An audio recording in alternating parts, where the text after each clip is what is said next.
Hello everyone, welcome to this video. So in this video, we'll talk about elbow method.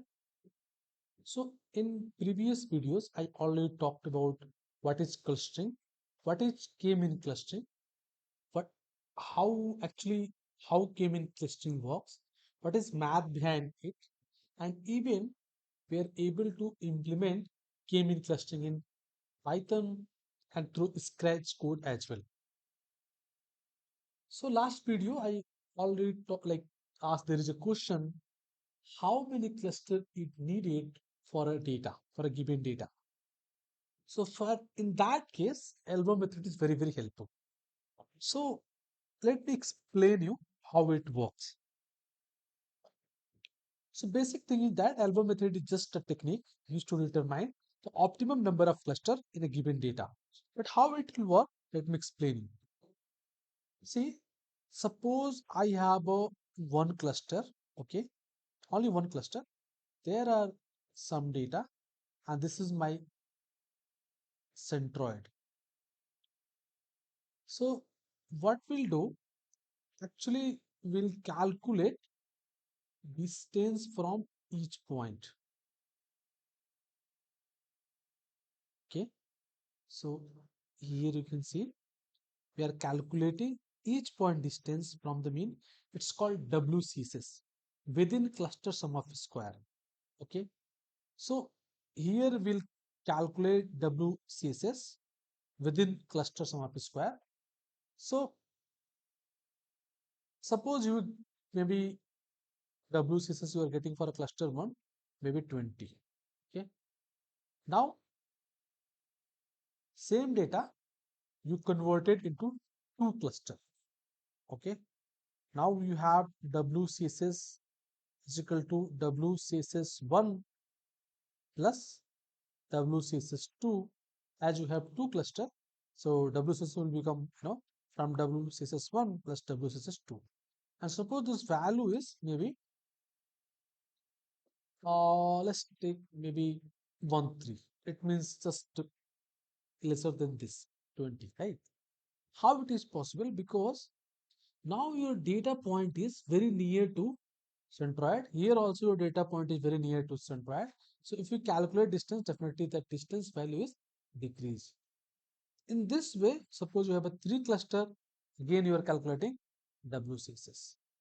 So this will be WCSS1 plus WCSS2 plus WCSS3, right? In similar way, we are just taking maybe 10 number of cluster. In that case, your WCSS is equal to WCSS1 plus WCSS2 plus WCSS10, right? Maybe this value will start increasing, or maybe it's not much decreasing. Suppose here you are getting maybe 9, here you start and getting 8.9. So if you plot this like number of cluster on x-axis and here WCSS, so definitely for one cluster WCSS is very high. That value is 20 for cluster 1. When we have a 2 cluster, this value is just decrease. After maybe some time, like the value is very less. Like suppose this is maybe 6. So next value is maybe 5.4. Next value is 5.2 like this. So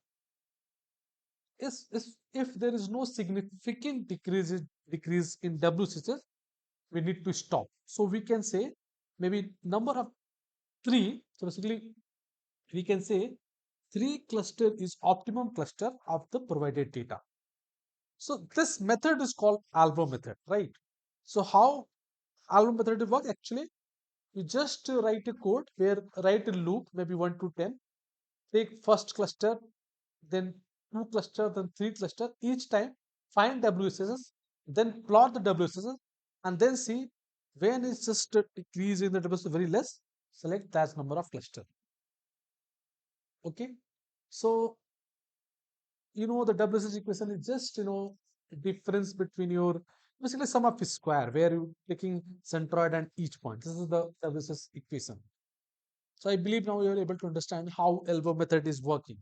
Now let's do and see in Python. So the same data I'm taking, which we already did in previous video. So here you can see I'm writing a loop where my loop is going from 1 to 10 using k-mean clustering. So creating an object and just taking I. I means first I will take number of clusters 1, then I will take 2, then I will take 3. So each time I'm fitting the data, and I created one WCSS list. You can take any names, variable name, appending the inertia. Inertia is nothing but just your WCSS. Okay. And then what I did, I plot this WCSS. So let me plot this. Here you can see it looks like this: 2, 3, 4. In when we are doing the clustering previous video, we are taking number of clusters 2. But here you can see it is not looking optimum. Maybe 3 is looking more optimum because after 3, the decrease in WS is very low, and after 4, it's even very, very low. So maybe you can take 4 and 3. Okay, 3 is also good. Maybe you can take 4 as well.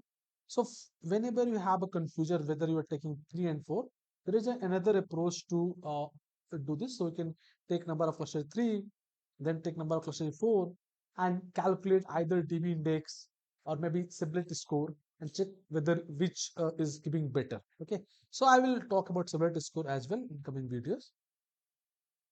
So there is even one thing, so we can directly pass this WSS, even there is no need to plot it, just pass this WSS to this particular library.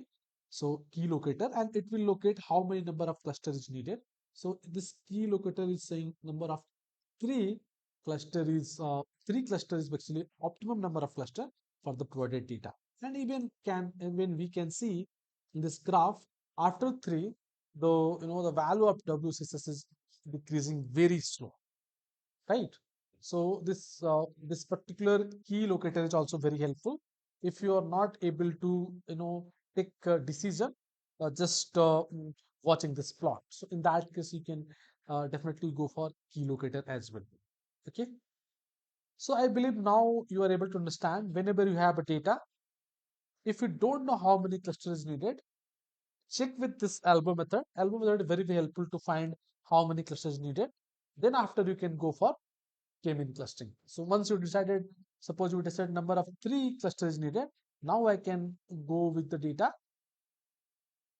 take the model here. So now I can create the model again and put the n cluster is equal to 3, just fit the data, and then again, already how can we find the centroid and labels. So if you do the key dot labels,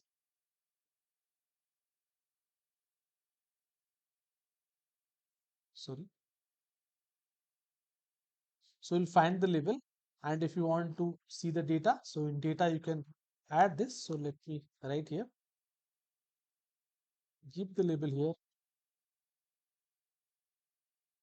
So now you have this data and you have all the labels. So you can see these data coming into the 0th cluster, this first cluster.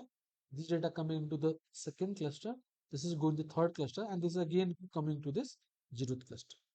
So because this is very sample data, very less amount of data. But if you go for the real data, definitely you'll find, many numbers of data is going for one cluster, and second cluster, third cluster.